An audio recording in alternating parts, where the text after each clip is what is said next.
Have you seen a reduction since downtown center in the kind of events you have, such as concerts? I remember you used to get tickets to get up there.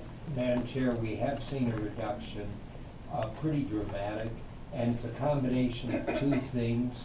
One is the general change in how people entertain. You know, we all have 300 channels of television that we can't find. It's a different world.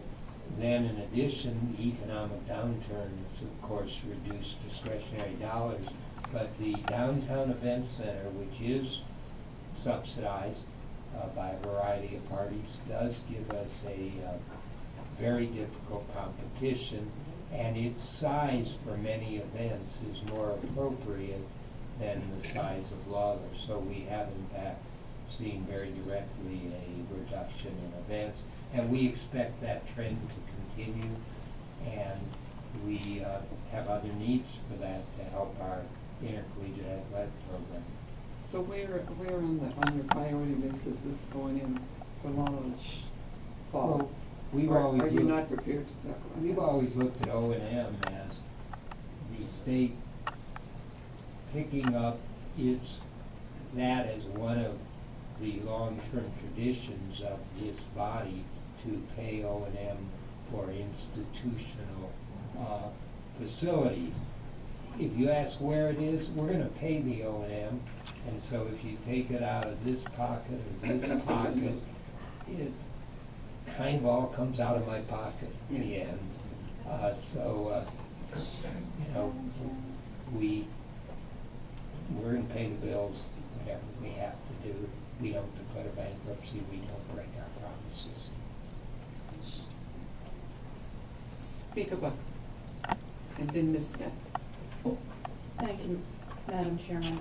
I just wanted to say for the record, this is at the bottom of my priority list, and I can't imagine supporting this because not having layoffs of professors, not having cuts in classes, those are at the top of my priority list.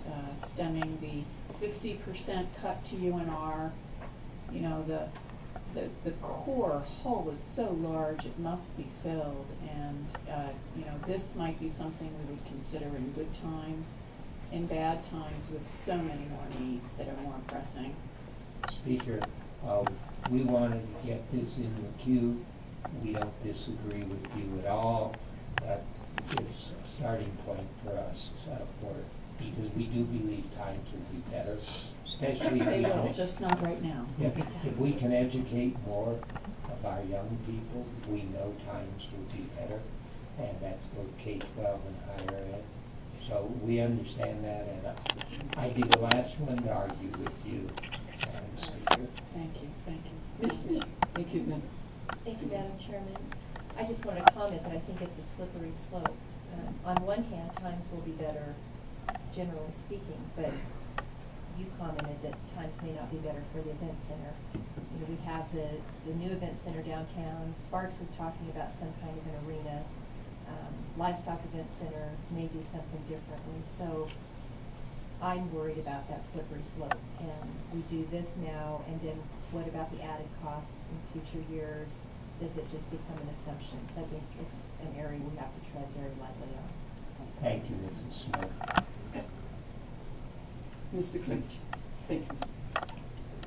When you're ready to go to another subject, I'd like to insert something if I could. Go ahead.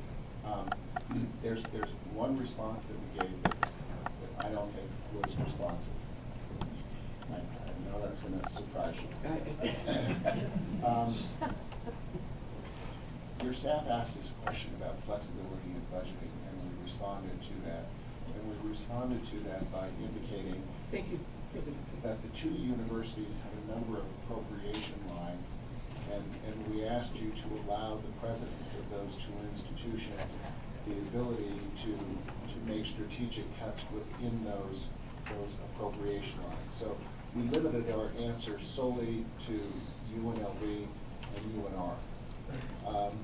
The way that the governor's budget was proposed virtually all of the burden of these cuts fell on the formula lines and therefore the instructional budgets of the institution.